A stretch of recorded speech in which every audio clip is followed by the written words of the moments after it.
Decoding Ancient Egypt, the myth of the cursed mummy crack. Open a pharaoh's tomb, wake them from their eternal slumber, and a deadly curse will hunt you down.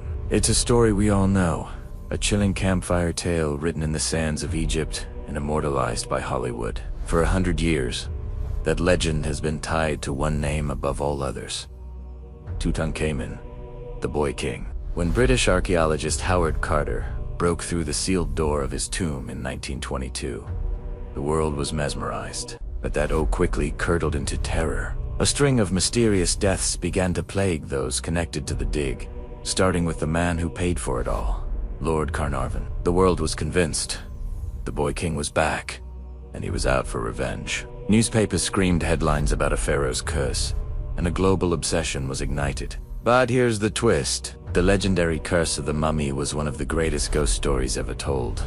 A spectacular hoax born in the 20th century. The truth has nothing to do with ancient magic or resurrected monsters. The real story, buried under a century of myth, is so much more fascinating. It's a tale about the birth of modern media, a tragically mundane mosquito bite, and the very real warnings the ancient Egyptians actually left behind. Today, we're not just busting a myth, we're decoding it. We're going to unravel how a perfect storm of history, science, and sensationalism created a legend that has outlived the very people it supposedly killed. This is the real story of the mummy's curse, the discovery of the century. To get to the bottom of the myth, we have to go back to where it all began.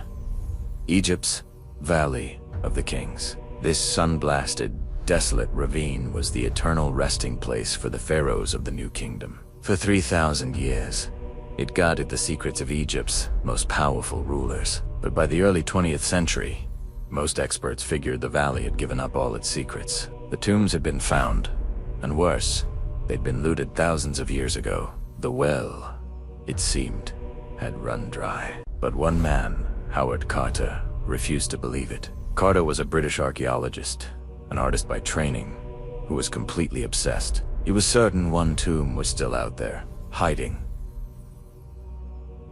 The tomb of a minor pharaoh named Tutankhamun, who had been all but erased from history. Carter poured years of his life into a grueling grid-by-grid search of the valley floor, digging under the brutal Egyptian sun.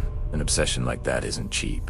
Carter's work was bankrolled by a wealthy English aristocrat, George Edinburgh, the 5th Earl of Lord Carnarvon was a passionate amateur Egyptologist who had come to Egypt for the warm, dry climate after a bad car accident. For 5 long, frustrating years, he funneled his fortune into Carter's search with almost nothing to show for it. By 1922, Carnarvon's money and his patience were running out. He told Carter this was it. The 1922 season would be their last. The pressure was on. It was now or never. Carter targeted a final, unpromising patch of ground under the ruins of some ancient workers' huts he'd ignored before. Work started on November 1st. Just 3 days later, a water boy stumbled on a stone step carved into the rock. The team went into a frenzy, clearing the debris to reveal a full staircase descending into the earth. At the bottom was a sealed doorway, stamped with a mark of the royal necropolis. The jackal god, Anubis. You could feel the anticipation in the air. Carter, with trembling hands, made a small hole in the top corner of the door. He raised a candle and peered into 3,000 years of darkness. Behind him, Lord Carnarvon couldn't stand the suspense any longer. "Can you see anything, Hasketh?" Carter was speechless. After a moment, he managed to get out the words that would become history. "Yes, wonderful things." The hot air that rushed out was the tomb's first breath in over 3,300 years. And inside wasn't an empty, looted chamber. It was a room crammed with treasure. Golden couches shaped like mythical beasts, ornate vases, gilded chariots, strange statues, and everywhere the glint of gold. He had found it, not just a tomb, but a nearly untouched royal burial, the only one of its kind ever discovered. The news went viral. 1920s. Carter and Carnarvon were instant celebrities, and the world was captivated by the story of the Boy King and his spectacular afterlife. The team had to work with painstaking care. There were nearly 5,400 objects to document, photograph, and preserve. It wasn't until months later, on February 16th, 1923, that Carter was finally ready to open the second sealed door, one leading into the burial chamber itself. Inside, they found something beyond their wildest dreams. A massive, golden shrine that took up almost the entire room. It was the first of four, nested one inside the other like Russian dolls, protecting the king's sarcophagus. And its seals were unbroken. The ancient robbers hadn't made it this far. Tutankhamun was still there, undisturbed. It was the greatest archaeological discovery of all time. But as the world celebrated, a darker story was already starting to be told. A story of revenge from beyond the grave.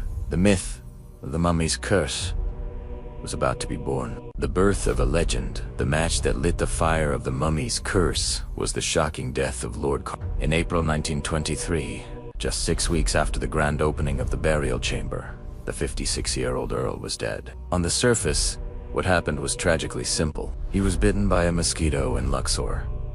Later, back in Cairo, he nicked the bite while shaving. The wound got infected, leading to blood poisoning and, finally, a fatal case of pneumonia. It was a perfectly believable medical explanation for the 1920s. But the timing, for a world already hooked on a supernatural story, it was just too perfect. The media, desperate for a new angle, pounced. The death of the man who funded the desecration wasn't a tragedy, it was a headline. It was proof. From there, the story spiraled out of control, embroidered with spooky, unproven details. It was reported that at the moment of Carnarvon's death, all the lights in Cairo mysteriously flickered and went out. Meanwhile, hundreds of miles away in England, his favorite dog, Susie, supposedly let out a howl and dropped dead. These details, almost certainly fiction, were irresistible to the newspapers. The curse was a much better story than septicemia.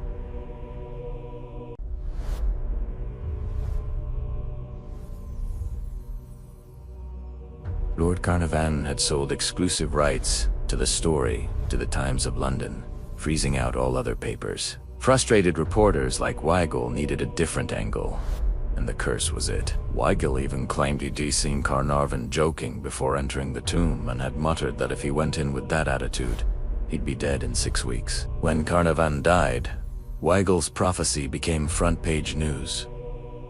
The idea got a boost from some very famous people. Sir Arthur Conan Doyle, the creator of Sherlock Holmes, and a passionate believer in spiritualism, publicly suggested that evil elementals left by ancient priests to guard the king might have caused Carnarvon's death. A comment like that from a world-famous author gave the curse a paranormal credibility the media couldn't get enough of. Suddenly, every death, even vaguely connected to the dig, was blamed on King Tut's revenge. The list of alleged victims grew.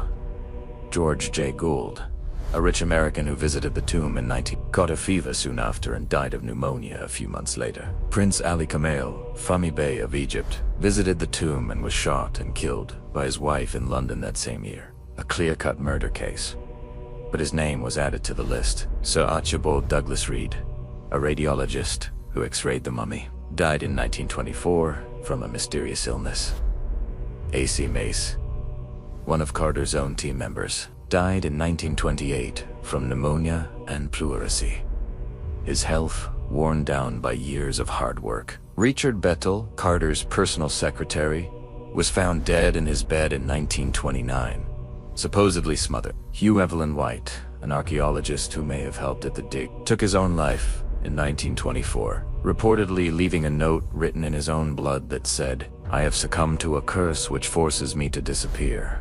These separate tragedies, accident, suicide, murder spread out over years, and with logical explanations, were all woven into a single, terrifying story. The media created a death list, and the public ate it up. The myth of Tutankhamun's curse wasn't just born, it was being carefully built, one headline at a time, until it seemed more powerful than any rational explanation. The investigation begins deconstructing the deaths, the legend of the curse. With its spooky coincidences and growing body count, seems pretty convincing. It paints a clear picture. Disturb the king, and you're next. But the moment you stop reading the headlines and start investigating the actual cases, the whole supernatural story falls apart. It's a classic case of seeing patterns that aren't there, amplified by what psychologists call confirmation bias. People saw exactly what they expected to see. Let's start with the man at the center of it all.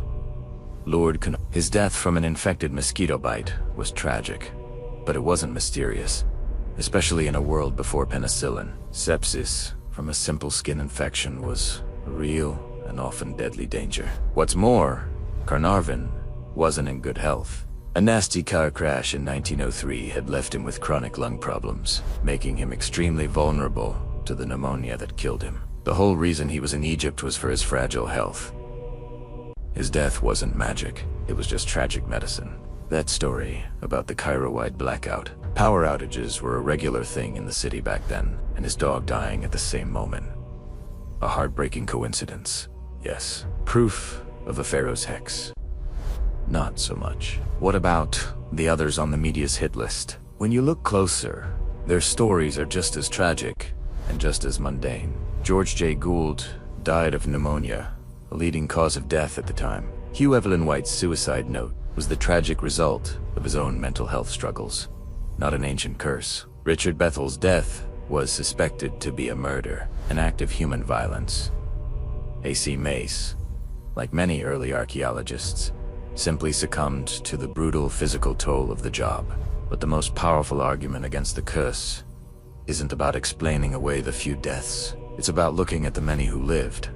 The curse was, to put it mildly, incredibly picky. Of the 58 people who were there when the tomb and sarcophagus were opened, only 8 died within the next 12 years. Statistically, that's completely unremarkable.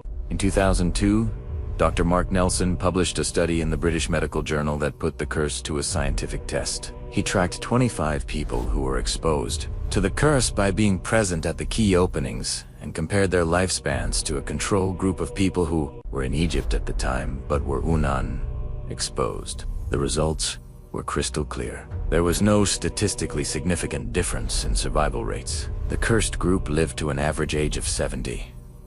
The study concluded there was simply no evidence to support a mummy-esque curse. And maybe the biggest nail in the curse-esque coffin has been hiding in plain sight this whole time. The one man at the absolute heart of the discovery.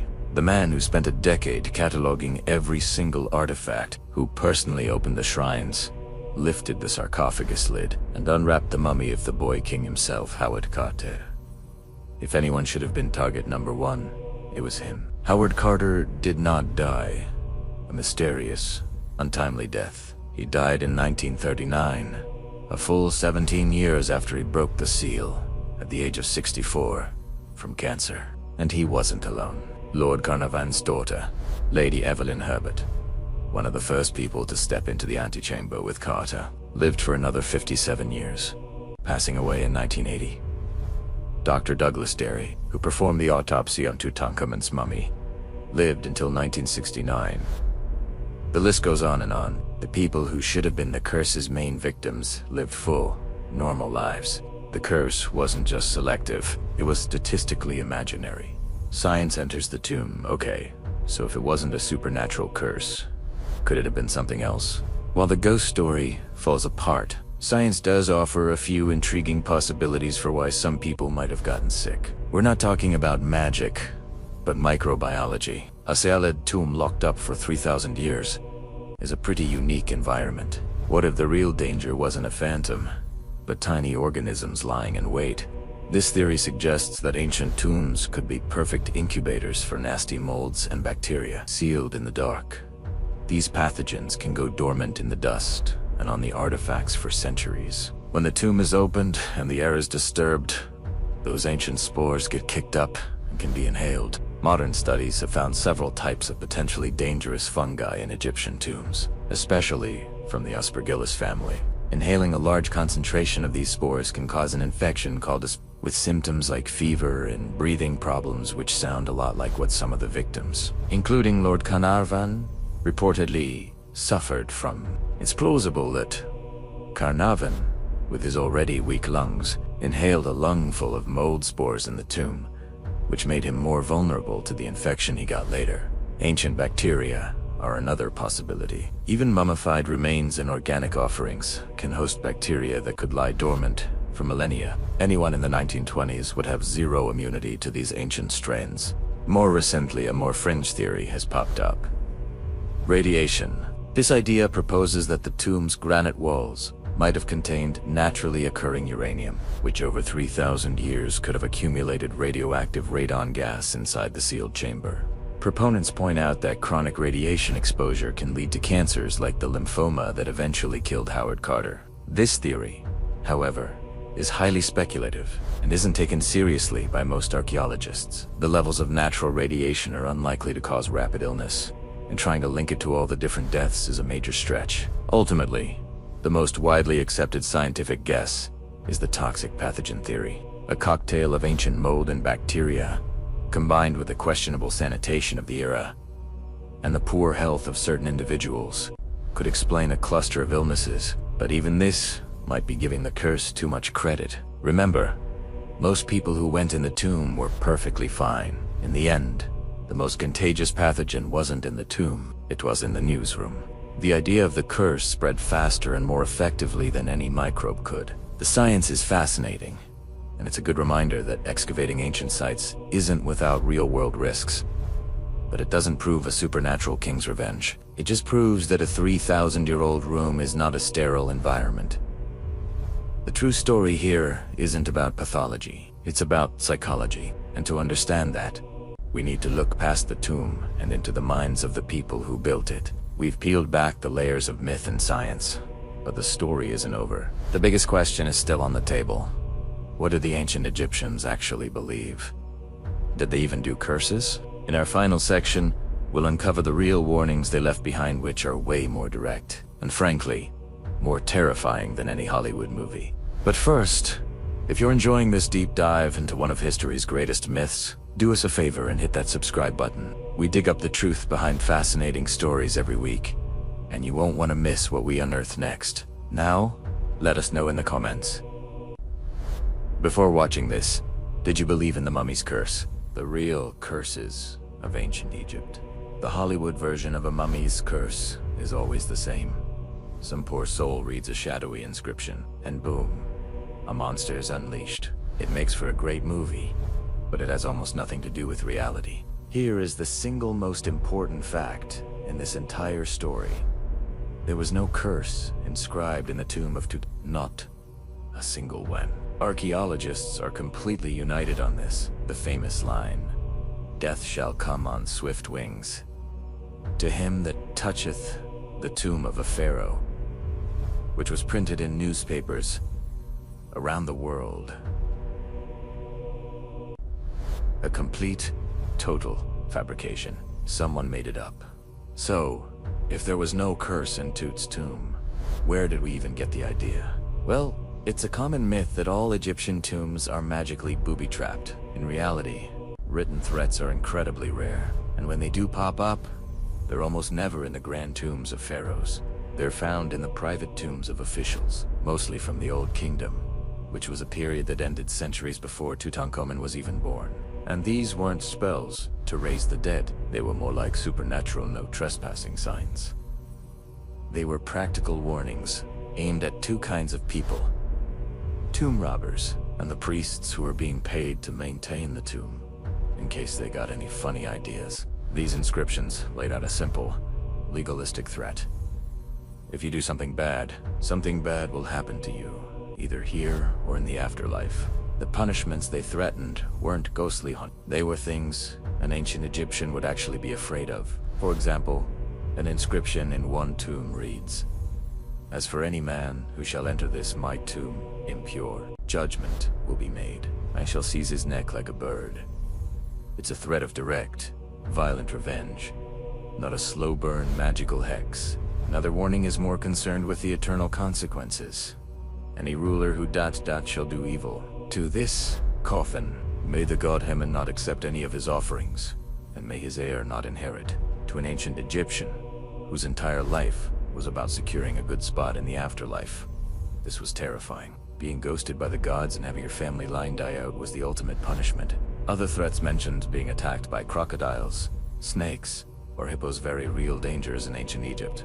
These warnings were meant to be scary, but they were grounded in the world the Egyptians lived in. They did not believe their mummified relatives would climb out of their coffins and hunt people down.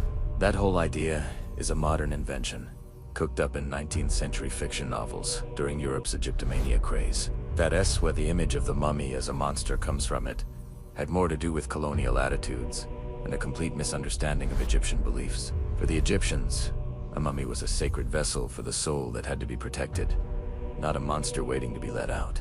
So why was there no curse in Tutankhamun's tomb? We can only guess. Royal tombs from his era just didn't really have them. Desecrating a king's tomb was already considered such a horrifying crime against the cosmic order that you did need to spell it out.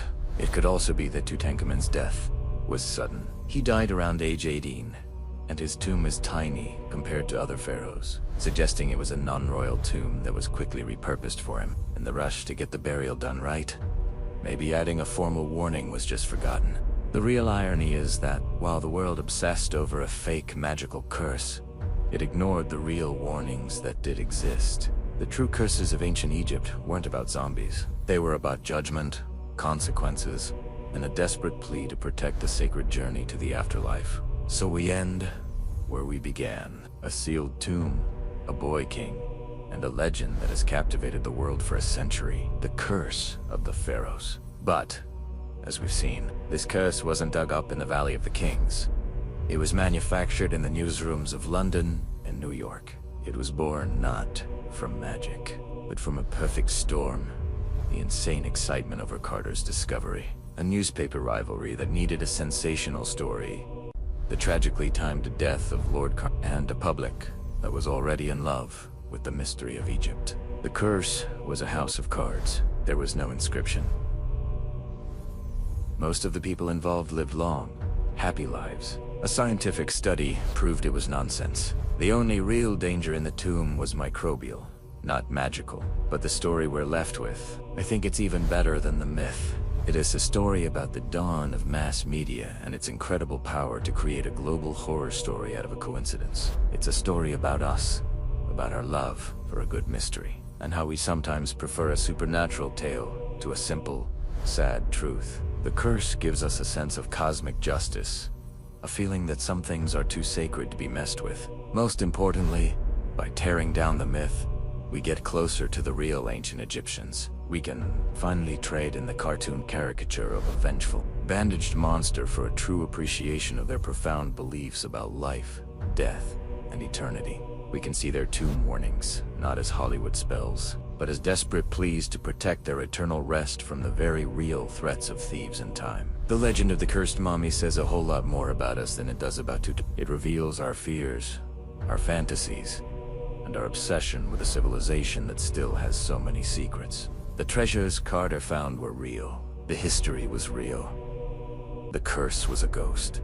conjured by our own imagination. The true wonder of Tutankhamun's tomb isn't a curse that never was. It's the priceless, breathtaking window it gives us to a world that vanished 3,000 years ago. And that is a story more valuable than all the gold in Egypt.